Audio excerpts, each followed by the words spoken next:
बेटा good morning. चलिए फटाफट से टॉपिक अपना दोबारा से शुरू करेंगे। Theoretical probability distribution. बेटा यही चल रहा था हमारा। इसमें हमने मेनली दो डिस्ट्रीब्यूशन कवर कर ली थी। कहो तो फटाफट रिवाइज कर लें, है ना, रिवाइज कर लेते हैं। प्रॉपर्टीज रिकॉल भी हो जाएंगी। जरा बताना मुझे, बाइनोमियल डिस्ट्रीब्यूशन में एक्स सक्सेस निकालना था, कैसे निकाल सकते थे? बोलते जाओ बेटा। अब NCX P की पावर X Q की पावर, कितने पैरामीटर्स थे?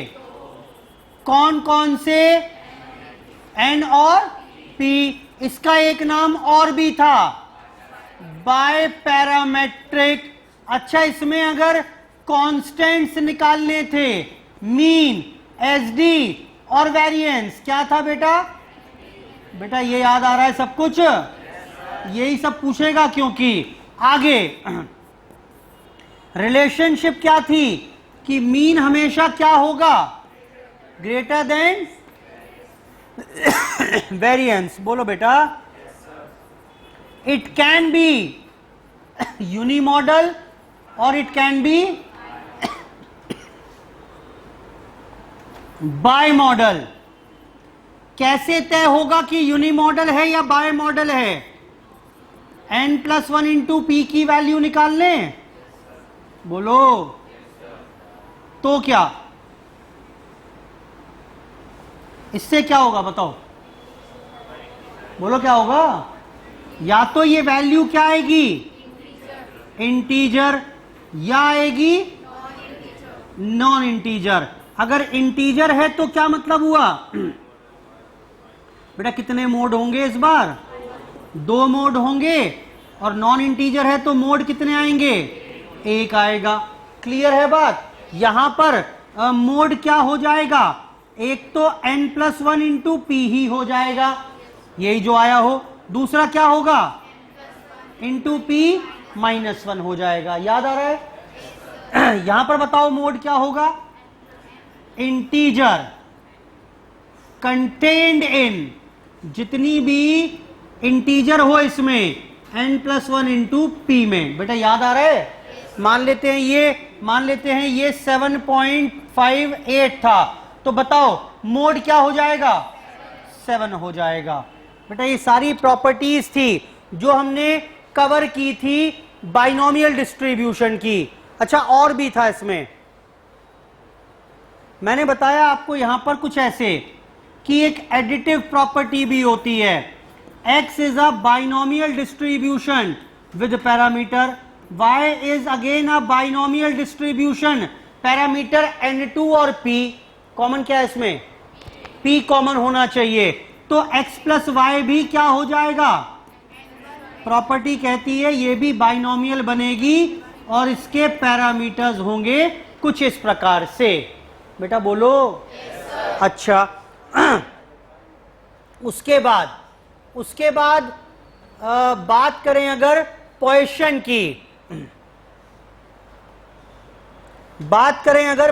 की, बताओ बेटा यहां पर प्रोबेबिलिटी ऑफ X सक्सेस कैसे आएगी? M की पावर X अपॉन, कितने पैरामीटर्स हैं यहां पर? एक ही है। कौन सा? M। इसलिए इसको क्या कहेंगे? यूनिपैरामेट्रिक डिस्ट्रीब्यूशन भी बोलते हैं। कांस्टेंट क्या होगा? मीन M होगा। बोलो बेटा। SD क्या होगा? और वेरिएंस क्या होगा? यानी इंपॉर्टेंट बात क्या है कि यहां पर मीन और वेरिएंस हमेशा क्या होते हैं? बराबर होते हैं। बेटा देख रहे हो कितना आसान है, कोई दिक्कत वाली बात नहीं है। और देखिए यहां पर बताना बेटा, पॉइसन डिस्ट्रीब्यूशन भी यूनिमॉडल हो सकती है या बाय मॉडल हो सकती है। कैसे तय होगा? बोलो बेटा। वैल्यू ऑफ M के बेसिस पर। बेटा जहां N+1 है ना, इंटू पी, वहां उसकी जगह एम की वैल्यू को एनालाइज करना है। इसके बेसिस पर तय कर पाओगे सेम पैटर्न पर। बेटा कर लोगे? उसके बाद क्या रह गया बीच में? कुछ रह गया क्या? चलिए, और उसके बाद बताया मैंने कि x is a Poisson distribution with parameter m1, y is a Poisson distribution with parameter m2। तो x प्लस वाई क्या होगा? Is again a Poisson distribution with parameter. Additive property यहां पर भी लग जाएगी। ये सब मैंने आपको पिछली क्लास में, पिछली 2-3 क्लास में ये सारी चीज हमने कवर कर ली थी। ठीक, इन सब पर क्वेश्चन आता है, सब पर क्वेश्चन बनेगा इस पर। ठीक, अच्छा एक बात और बताई थी कि मैक्सिमम वैल्यू ऑफ वेरिएंस क्या होगी? बोलो बेटा। बाइनोमियल डिस्ट्रीब्यूशन में यहीं पर वेरिएंस निकालना है तो मैक्सिमम कब आएगा? तब आएगा जब P भी 0.5 हो, Q भी 0.5 हो। और बताना वो वैल्यू होगी क्या? n/4। याद आ रहा है कैसे आया n/4? n into 0.5 into 0.5 n/4 ही आएगा। चलो जी, कुछ और देखते हैं हम। एक वर्ड है मेरे पास स्क्यूनेस, कोर्स में नहीं है हमारे ये। स्क्यूनेस एंड कर्टिसेस एक अलग चैप्टर है जो हमारे कोर्स में नहीं है, लेकिन थोड़ा सा स्क्यूनेस पढ़ा रहा हूं क्योंकि मुझे काम आएगा वो। फाइन, सुनिए। ये एक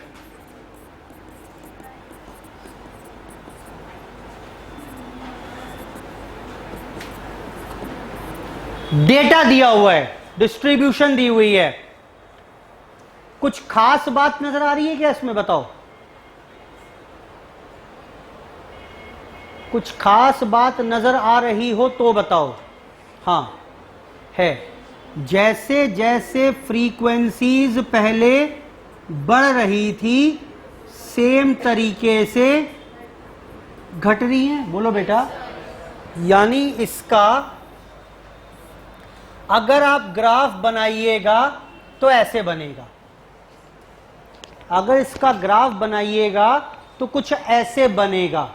पहले फ्रीक्वेंसी बढ़ती जा रही है और फिर जैसे जैसे बढ़ी वैसे ही घट गई।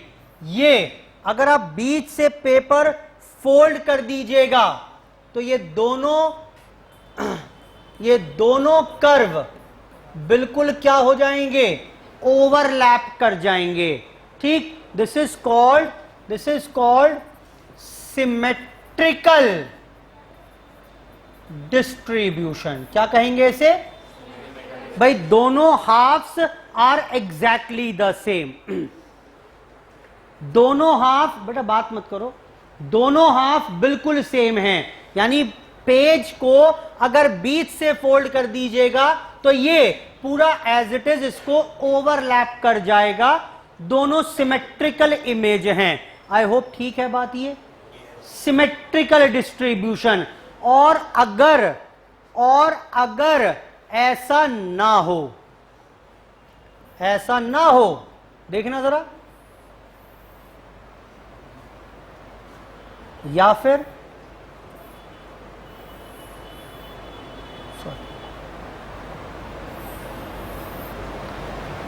ये सिमेट्रिकल दिख रही है क्या?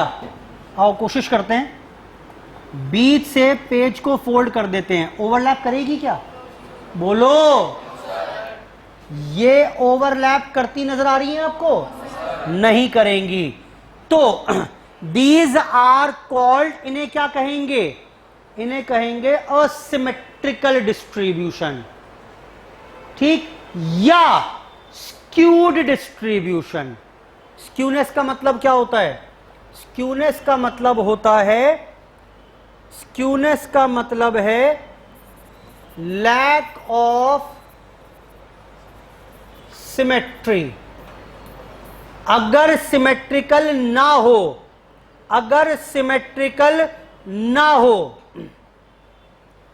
अगर सिमेट्रिकल ना हो तो इन्हें क्या कह देंगे?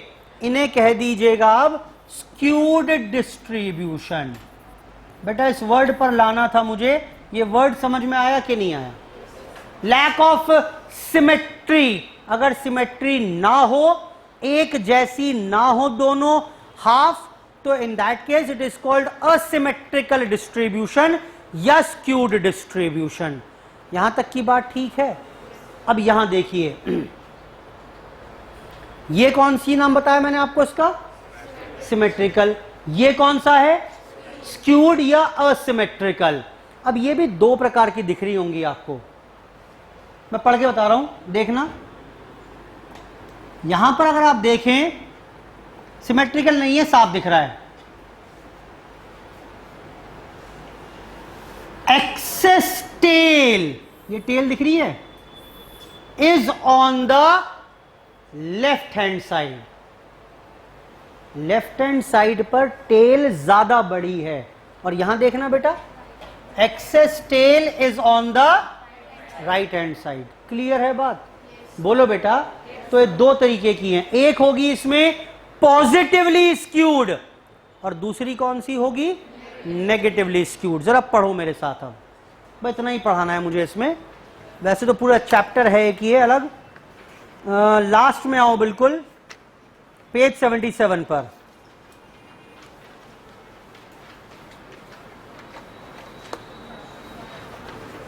पढ़िए जरा, लिखा हुआ है सब, पढ़ लीजिए मेरे साथ। The term skewness refers to the lack of symmetry. That is, when a distribution is not symmetrical or is asymmetrical, it is called skewed distribution. If the excess tail is on the right hand side, ये दिख रहा है आपको? बेटा बोलो। तो ये कौन सी हो जाएगी? इसे कहेंगे positively skewed.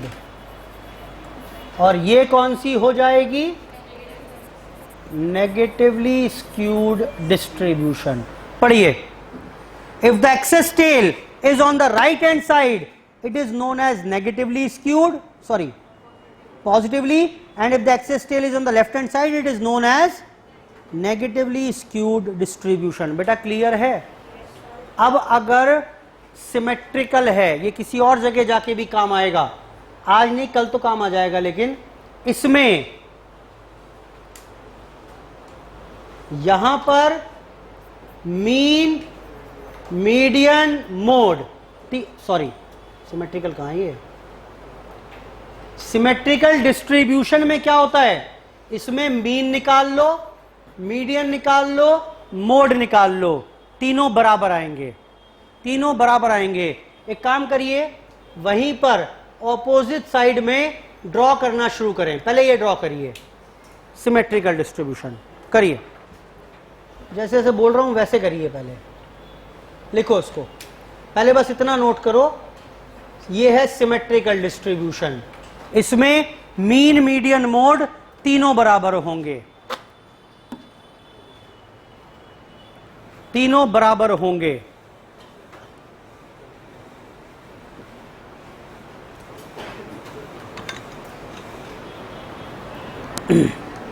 Mean median mode तीनों बराबर होंगे इन सिमेट्रिकल डिस्ट्रीब्यूशन।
जी बेटा नोट कर लिए सिमेट्रिकल।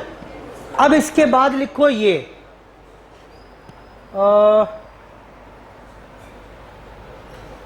नोट करो इसको। अब मैं लिख देता हूं दोबारा से।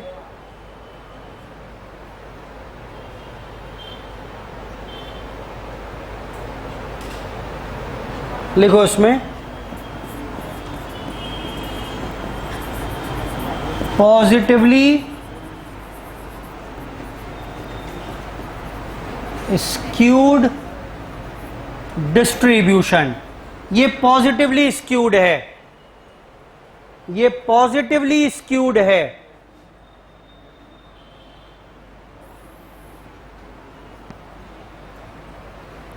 ये पॉजिटिवली स्क्यूड है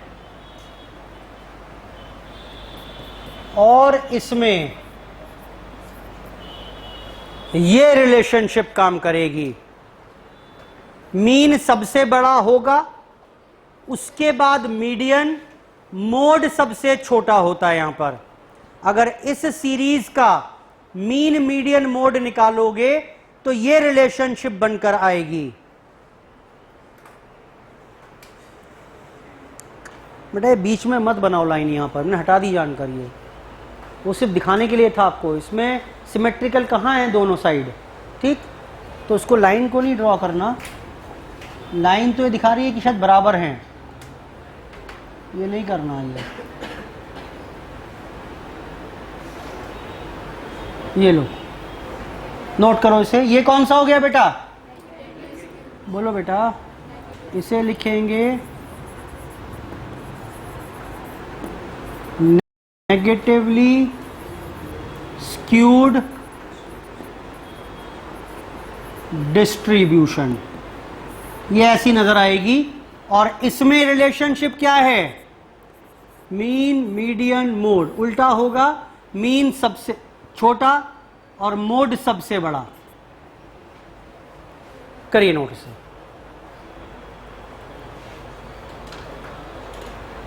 तीनों चीज आपके सामने आ गई। अब symmetrical, positively skewed and negatively skewed.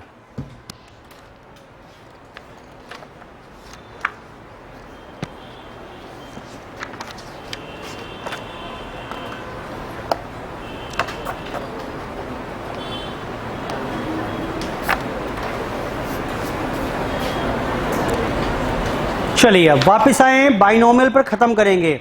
जो पॉइंट बचे हुए हैं बाइनोमियल में और पॉइसन में, वो खत्म करेंगे।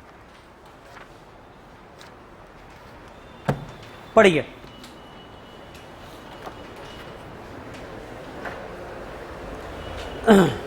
सुने,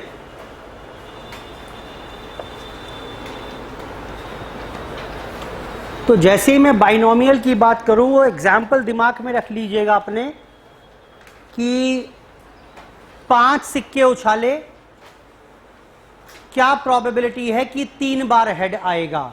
क्लियर है बात, ठीक। वो एग्जाम्पल रखेंगे दिमाग में तो बात बन जाएगी। पढ़िए। तो कंडीशंस अभी नहीं पढ़ाई थी मैंने, पढ़ लीजिए। कब बाइनोमियल लगेगा। First point, experiment is repeated a fixed and finite number of times. क्या बोल रहा है, एक्सपेरिमेंट कितनी बार किया ये पता हो। मैं अगर ये बोल दूं आपसे, मैंने एक सिक्का 5 बार उछाला, या 10 बार टॉस किया, या 20 बार टॉस किया, तब तो बाइनोमियल लग जाएगी।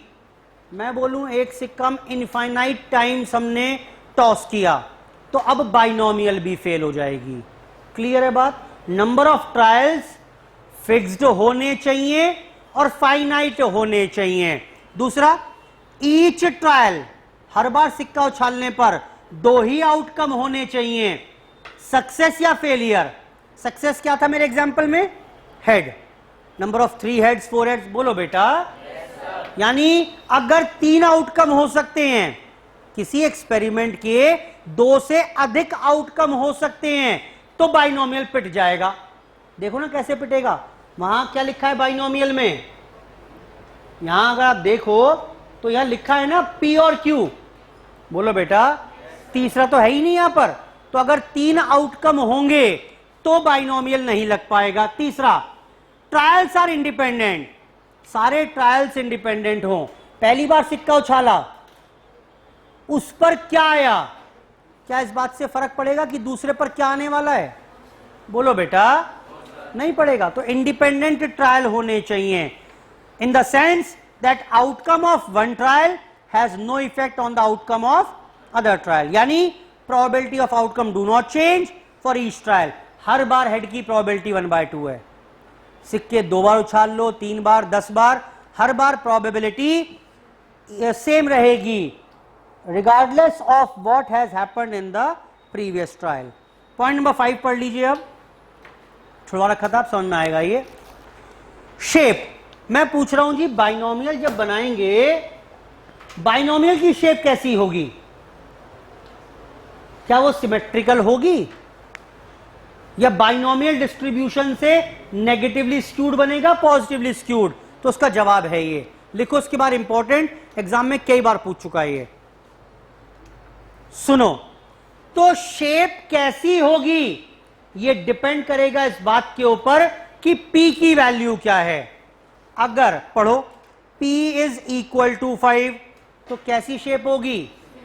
बाइनोमियल ऐसा नजर आएगा आपको, ठीक। लेकिन अगर P इज लेस देन 0.5 तो बेटा कैसा हो जाएगा? Positively skewed. और ये कब बनेगा? अगर P ग्रेटर देन 0.5 हो। क्लियर है बात? बनाओ जरा दोबारा से, वहीं पर इस पॉइंट के ऑपोजिट साइड पर बना लो। जितनी बार बनाओगे ना उतना दिमाग में सेटल हो जाती हैं चीजें। अगर P 0.5 है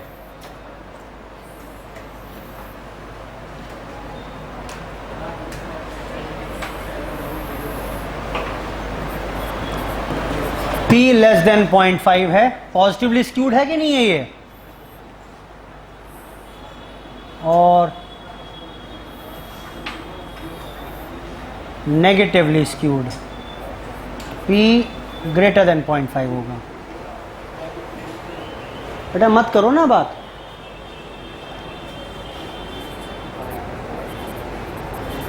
ये सिमेट्रिकल बनेगा, ये बनेगा बेटा पॉजिटिव स्क्यूनेस, ये बनेगा नेगेटिव स्क्यूनेस। ये लिखा हुआ चार्ट में, जो चार्ट में लिखा है वो ग्राफ की फॉर्म में डाल के दिखा दिया मैंने, कैसे भी समझ लीजिए। खत्म, बाइनोमियल में कुछ नहीं बचा, अब सारे पॉइंट्स फिनिश हो गए। आइए पोजीशन पर।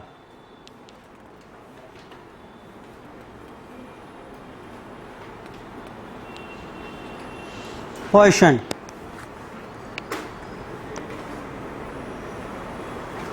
एक तो पॉइंट नंबर 4 पढ़िए पहले, इसमें छोड़ रखा है हमने। इसकी शेप कैसी होगी? आपने फिर से पूछा सर बाइनोमियल की बता दी आपने, पोजीशन की शेप कैसी होगी? पढ़िए क्या लिखा है, it is positively skewed to the, हमेशा हमेशा कैसा बनेगा पोजीशन का ग्राफ? पॉजिटिवली स्क्यूड होगा। बेटा आई होप ठीक है ये बात। हमेशा पोजीशन का ग्राफ ऐसा नजर आएगा आपको। अगली लाइन पढ़िए इसी में, वो इंपॉर्टेंट है। एज m इंक्रीजेस, पोजीशन में याद है एक ही पैरामीटर होता था, कौन सा? सारी चीज उस पर निर्भर करती थी। तो वो ये बोल रहा है यहां पर, ये ग्राफ है, साफ दिख रहा है मुझे, excess tail on the right hand side, यानी पॉजिटिव स्क्यूनेस है। As the m increases the distribution shifts to the right. जैसे ही m की वैल्यू बढ़ेगी, पता है क्या होगा? जानते हैं क्या होगा? ये कुछ ऐसा हो जाएगा, जैसे ही m की वैल्यू बढ़ेगी वैसे ही ये राइट में शिफ्ट हो जाएगा। आपको समझ में आ रहा है क्या बोल रहा हूं मैं? बोलो बेटा। शेप तो अभी भी पॉजिटिव स्क्यूनेस है, शेप तो अभी भी पॉजिटिव स्क्यूनेस है। जैसे जैसे m की वैल्यू बढ़ती जाएगी ये राइट में शिफ्ट होता जाएगा। मान लेते हैं ये ग्राफ था, ये था ग्राफ मेरा, पॉइसन डिस्ट्रीब्यूशन का ये ग्राफ है। जैसे जैसे m बढ़ता जाएगा वैसे वैसे ये ग्राफ राइट में शिफ्ट होता जाएगा, रहेगा positive skewness he. I hope ठीक है बात ये। चलो पढ़ो आगे। कोई खास इन चीजों का करना नहीं है आपको, प्रॉपर्टी एज इट इज पूछ सकता है, ना तो ये बनवाएगा आपसे ना बना हुआ आएगा। ये प्रॉपर्टी के ऊपर एज इट इज क्वेश्चन पूछ सकता है कि as the value of m increases क्या करोगे? Graph shift to the right, left, will remain same, none of the above, will shift to the right. ठीक है, चलो आगे आइए। इसके बाद पढ़िए अब जरा कंडीशंस। कंडीशंस पढ़ें बेटा। बाइनोमियल कब लगता था? जब नंबर ऑफ ट्रायल्स कितने होने चाहिए? फिक्स्ड होने चाहिए और फाइनाइट होने चाहिए। यहां पर अगर इनफाइनाइट ट्रायल्स हैं, ये देखो पॉइसन डिस्ट्रीब्यूशन कब लगेगा? अगर number of trials tends to infinity. ये इसका मतलब क्या होता है ये बताओ? n टेंड्स टू इन्फिनिटी, इसको बोलते हैं ऐसे, n टेंड्स टू इन्फिनिटी। क्या मतलब है इसका? ये देखो इसका मतलब क्या है? अरे बोलो। n की वैल्यू 2 के बराबर है और मैंने लिखा n टेंड्स टू 2। इसका मतलब क्या है? n की वैल्यू 2 तो नहीं है लेकिन 2 के बहुत ही नजदीक है, 2 के बहुत ही नजदीक है। या तो n होगा शायद 2.0001 या होगा 1.99997। बेटा दिख रहा है आपको? 2 नहीं है। जब हम लिखते हैं टेंड्स टू 2 तो इसका मतलब एग्जैक्टली 2 नहीं है लेकिन 2 के बहुत नजदीक है। अब थोड़ी सी, बहुत थोड़ी सी ज्यादा भी हो सकती है और बहुत थोड़ी सी कम भी हो सकती है। ठीक, खैर जब मैंने लिखा यहां पर कि n टेंड्स टू इन्फिनिटी, क्या मतलब है इसका? कि n की वैल्यू बहुत बड़ी है, इनफाइनाइट के आसपास है, इनफाइनाइट के आसपास है। अगर नंबर ऑफ ट्रायल्स बहुत ज्यादा हो, इनफाइनाइट हो, तब पॉइसन डिस्ट्रीब्यूशन लगेगा। दूसरी बात, p टेंड्स टू 0, हिंदी करके बताओ उसका मतलब क्या है? क्या? यानी प्रोबेबिलिटी ऑफ सक्सेस बहुत कम हो। बेटा बोलो। प्रोबेबिलिटी ऑफ सक्सेस बहुत कम हो। अगर ऐसा है तो इस केस में हम क्या लगाएंगे बेटा? इस केस में पॉइसन डिस्ट्रीब्यूशन लगेगा। वो पूछेगा conditions under which Poisson distribution is used, जब n बहुत बड़ा हो जाए और प्रोबेबिलिटी ऑफ सक्सेस बहुत कम हो जाए। ठीक, तो ऐसे में इट इज कॉल्ड, यहां पर हम लगाएंगे पॉइसन डिस्ट्रीब्यूशन। साथ में बेटा जरा बताना मीन कैसे निकालते थे हम? n इंटू, बोलो बेटा। अब ये बहुत बड़ा नंबर है यहां पर और ये 0 है। क्या ये 0 है? p 0 है क्या? 0 नहीं है। देखो फर्क क्या पड़ेगा? फर्क ये पड़ेगा ये 0 नहीं है, ऐसा समझो।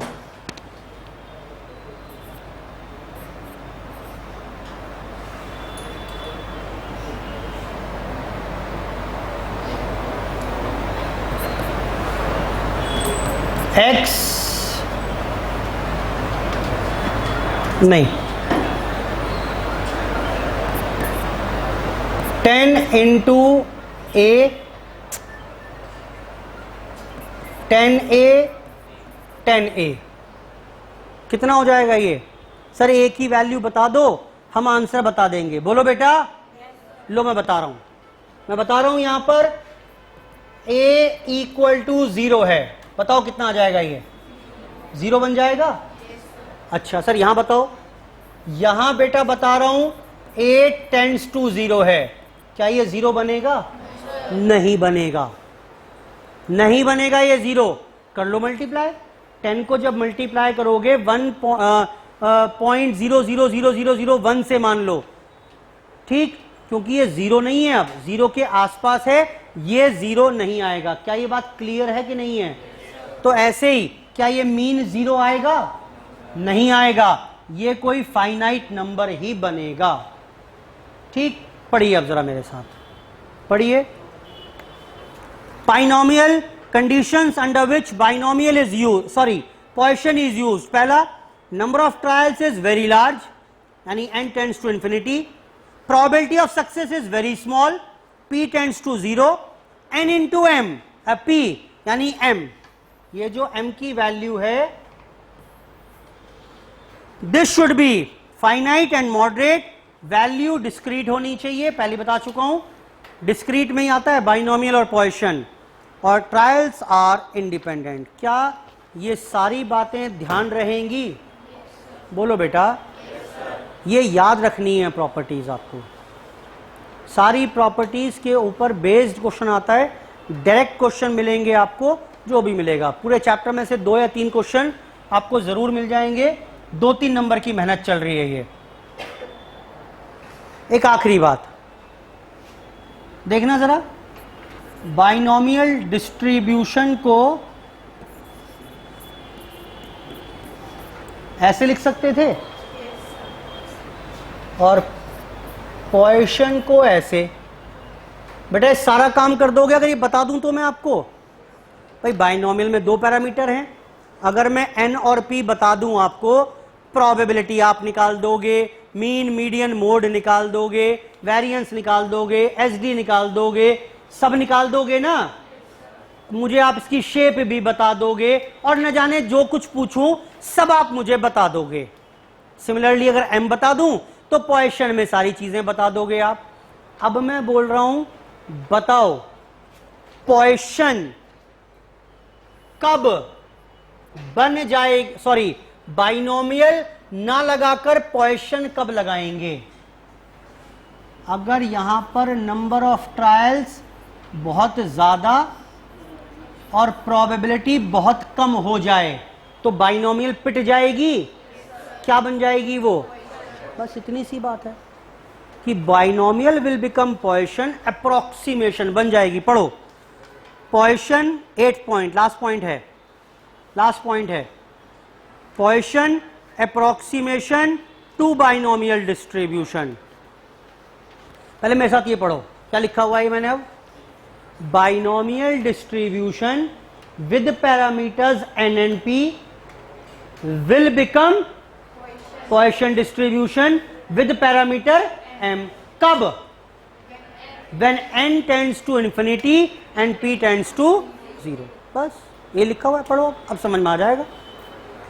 If number of trials of a binomial tends to infinity and probability of success tends to 0, so that m यानी n into p remains finite, then binomial distribution with parameter np can be approximated by Poisson distribution with parameter m. बेटा यही लिखा है कि नहीं लिखा है?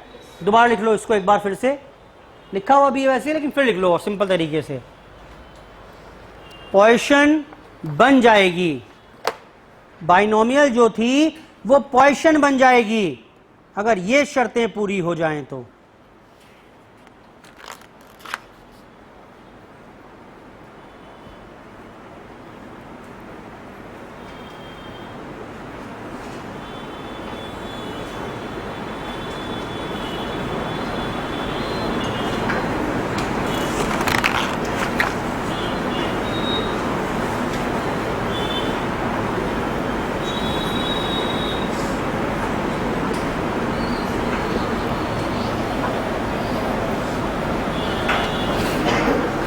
Next पर आएंगे बेटा, नॉर्मल डिस्ट्रीब्यूशन। लिखो इसके ऊपर, वेरी इंपॉर्टेंट, सारी प्रॉपर्टीज बहुत इंपॉर्टेंट हैं, सबसे ज्यादा इसमें से पूछता है वो। सुनो ध्यान से फिर से एक बार। हमने चैप्टर शुरू किया था थ्योरेटिकल प्रोबेबिलिटी डिस्ट्रीब्यूशन। मैंने कहा या तो डिस्क्रीट वेरिएबल होगा या कॉन्टिन्यूअस वेरिएबल होगा। फर्क बताओ इनमें क्या था? डिस्क्रीट किसे कहते थे बेटा? अरे डिस्क्रीट वेरिएबल किसे कहते थे? डिस्क्रीट वेरिएबल, कॉन्टिन्यूअस वेरिएबल दो प्रकार के होते थे। डिस्क्रीट किसे कहते थे, कॉन्टिन्यूअस किसे कहते थे? बेटा अगर वैल्यू पॉइंट में नहीं हो सकती तो डिस्क्रीट, और अगर हो सकती है कोई भी वैल्यू तो कॉन्टिन्यूअस। अगर डिस्क्रीट है तो दो तरीके की डिस्ट्रीब्यूशन थी। कौन कौन सी बताई? बाइनोमियल और पॉइसन। यहां है कॉन्टिन्यूअस तो कौन सी बताई मैंने?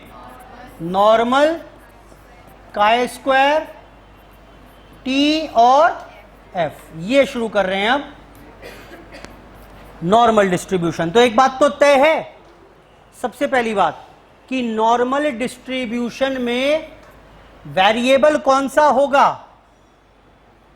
कॉन्टिन्यूअस होगा। यहां कौन सा था? यहां कौन सा था? डिस्क्रीट। यहां कौन सा होगा? तो पहली बात तो ये कि normal distribution is a continuous probability distribution. दूसरी बात, अगर इसका ग्राफ बनाएंगे तो आपको समझ में आनी शुरू होंगी बातें। हमेशा ऐसा बनेगा। इसको क्या बोलते थे हम? Symmetrical distribution. नॉर्मल डिस्ट्रीब्यूशन में हमेशा ऐसा ग्राफ बनेगा।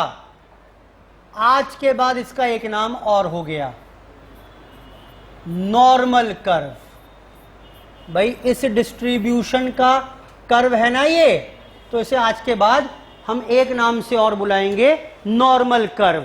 देखना जरा, इस नॉर्मल, बाद में पढ़ूंगा, सुन लो। नॉर्मल कर्व में क्या होगा? The two halves are exactly the same. बोलो बेटा।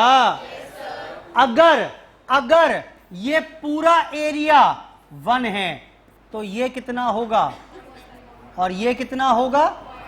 The two halves are exactly the same, symmetrical. Clear है बात? ये सारी प्रॉपर्टीज हैं, ऑल्दो मैं पहले करा चुका हूं इसलिए आपको अब कम मेहनत लगेगी मुझे। शेप क्या होगी नॉर्मल डिस्ट्रीब्यूशन की? शेप का नाम बताओ ना। नॉर्मल डिस्ट्रीब्यूशन का ग्राफ बनाओगे तो उसकी शेप क्या होगी? बेटा सिमेट्रिकल होगा या नॉर्मल कर्व होगा? बोलो बेटा। दोनों का एक ही मतलब है, सिमेट्रिकल बोल लो आज के बाद या नॉर्मल बोल लो। और सुनो, ये जो नॉर्मल कर्व बनाइएगा, दिख रहा है आपको क्या? It will never touch the base line. Infinity तक जाता जाएगा ऐसे ही, but it will never touch the base line. इसे क्या बोलते हैं? एसिम्प्टोटिक। इसे बोलते हैं कि normal curve is asymptotic to the, लिखा हुआ है सब, टू द बेस लाइन। क्या मतलब हुआ इसका? इसका मतलब हुआ normal curve will reaches the base line but it will never touches it. वहां तक पहुंचेगा तो, लेकिन कभी भी इंफिनिटी तक ले जाइए इसको, कभी भी टच नहीं करेगा। क्लियर है बात? अच्छा, इसमें मीन, मीडियन, मोड अगर निकालेंगे, क्या रिलेशनशिप थी? वो कहां से पता चला आपको? ये तो पता ही है मुझे कि सिमेट्रिकल में इक्वल होते हैं। तो बेटा नॉर्मल में भी क्या हो गया ये? यानी नॉर्मल डिस्ट्रीब्यूशन की एक प्रॉपर्टी और पता चल गई, मीन, मीडियन, मोड हमेशा बराबर होंगे। अच्छा, मोड बाइनोमियल में और पॉइसन में यूनिमॉडल भी हो सकता था, बाय मॉडल भी हो सकता था। यहां हो सकता है क्या? लॉजिक लगाना पड़ेगा, कुछ दिक्कत नहीं है बेटा, छोड़ दो बात।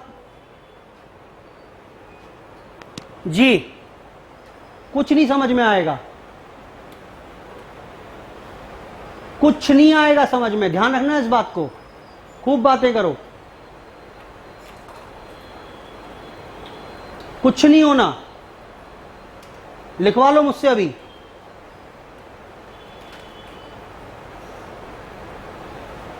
समझा रहा हूं तब तो समझ में आएंगी नहीं चीजें, ये इतनी प्रॉपर्टी कॉम्प्लिकेटेड है, घर जाके मत्थे मारते रहना उसमें। जी, मुझे ये बताइए, ये तो समझ में आपने बता दिया मुझे, आपने डिराइव कर लिया कि भाई सिमेट्रिक होती है तो वहां मीन मीडियन मोड बराबर होते हैं, तो नॉर्मल में सिमेट्रिक है तो यहां पर भी मीन मीडियन मोड बराबर होंगे। मैं पूछ रहा हूं बाय मॉडल होगी या यूनि मॉडल होगी? सुनो, मीन की हमेशा एक वैल्यू होती है, कुछ और सुनो, एवरेज कितने होते थे हमारे? 5। यहां मैं पढ़ा हुआ नहीं चैप्टर इसलिए दिक्कत आ रही है थोड़ी सी। Mean, median, mode, AM, GM, clear है बात? अकेला मोड ऐसा एवरेज होता है जिसकी एक से अधिक वैल्यू हो सकती हैं। मीन हमेशा एक आएगा, मीडियन एक आएगा, जीएम एक आएगा, एचएम एक आएगा। तो सुनो, जब ये तीनों हमेशा बराबर होने वाले हैं, इसमें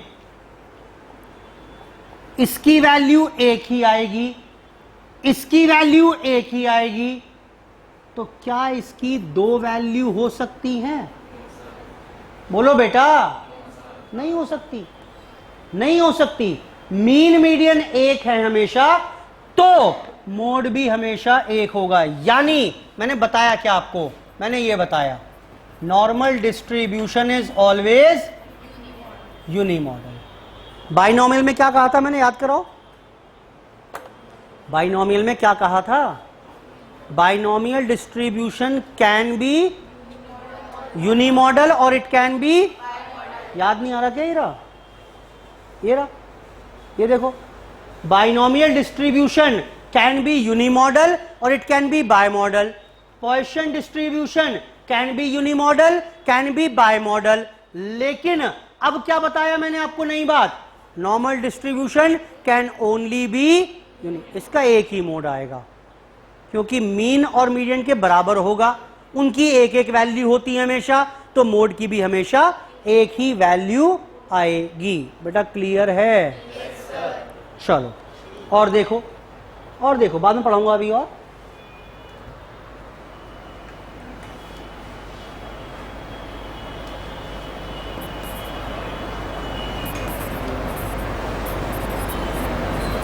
रिलेशनशिप नॉर्मल डिस्ट्रीब्यूशन में, ये कोई ऐसी सीरीज की बात कर रहे हैं, एक्स और एफ, ठीक, कोई सीरीज है, बस नॉर्मल डिस्ट्रीब्यूशन की प्रॉपर्टीज सेटिस्फाई हो रही हैं। तो यहां पर मैं ये बोल रहा हूं अब कि Q D is equal to 2/3 H D और M D is equal to 4/6 H D होगा, 4/5 एच डी होगा। ये एक्चुअली डिस्पर्जन चैप्टर में भी पढ़ो, से काम करो, पढ़ो पेज 73, पेज 73। कितने बच्चों ने डिस्पर्जन चैप्टर पढ़ा हुआ है मेरे साथ? लेट ज्वाइनिंग है ना सब, ठीक है, चलो कोई बात नहीं, पढ़िए पेज 73, प्रॉपर्टीज पढ़िए पहले एक एक करके, जो पढ़ाऊंगा सिर्फ वो पढ़िएगा। Normal distribution is continuous probability distribution. समझ में आता है कि नहीं आता है? कॉन्टिन्यूअस है, ठीक है। It is perfectly symmetrical about the mean. बनाओ उसके आगे, क्या बोल रहा है ये?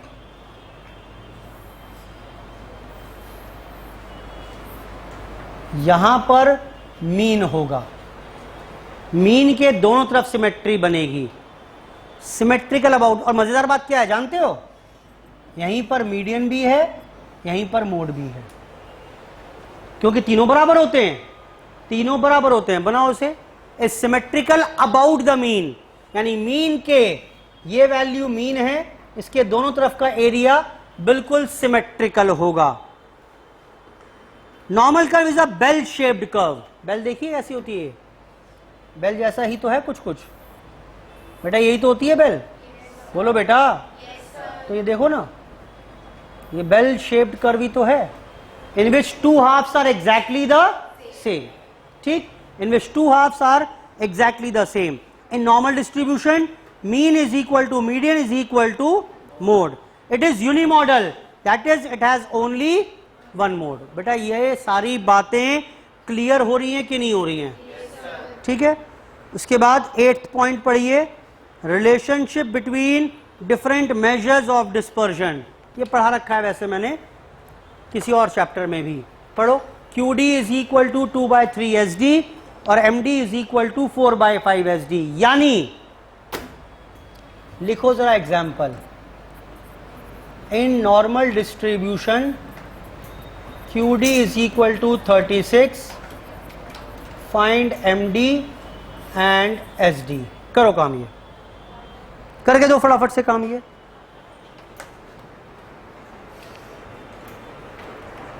यही पूछेगा क्वेश्चन, नॉर्मल डिस्ट्रीब्यूशन में QD MD SD में से एक बता दो, बाकी दोनों हम निकाल सकते हैं। करो, ये रहा रिलेशनशिप, इसके बेसिस पर कैलकुलेट करिए।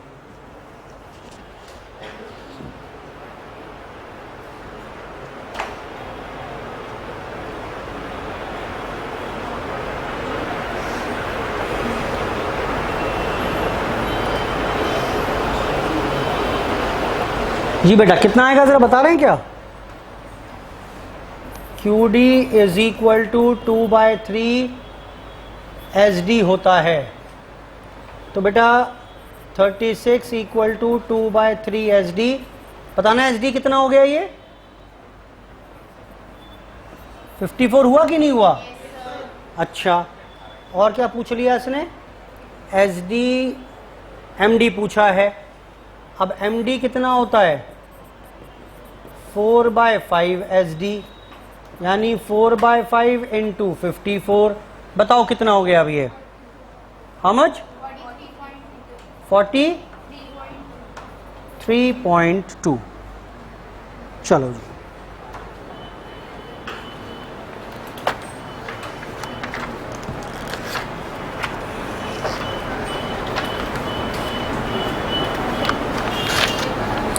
चलिए ठीक है, इतना करें आज।